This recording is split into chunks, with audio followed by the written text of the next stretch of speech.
So, nandito naman po tayo, no? Sa, ayan, Spice International Restaurant. Galing tayo sa si Congressman.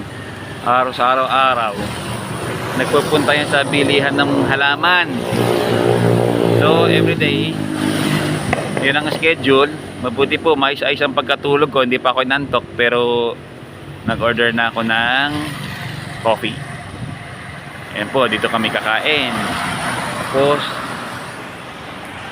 napakaganda ng bahay na ito. So, tapat lang po ng restaurant. So, itong way na ito, yan, pagpupunta ka dyan, yan, papuntang Botolan, Castillejo, San Marcelino. Pero pag dito ka naman pupunta, yan, papunta naman yan ng bayan ng Subic, saka ng Olongapo. Unang tatamaan mo doon na na bayan is Barangay Barreto, no? Yan ang unang mong tatamaan na bayan.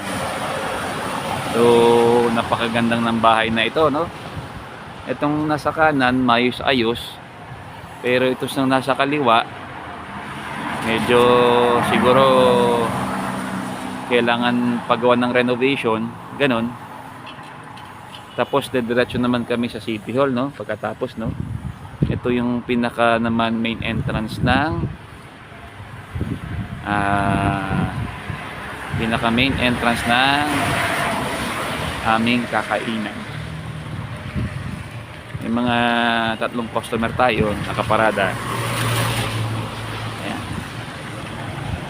Doon po papunta ng Castillejos. Yan way na yan. So pagka diretso mo yan, ang padpad mo dyan, doon sa Botolan. May beach resort si Gerald Anderson doon. Doon ka mapupunta, no? Sige po. Kasi kami ay kakain muna for a while. Medyo mas mahirap mag-vlog ng vertical, no? Anong horizontal, no?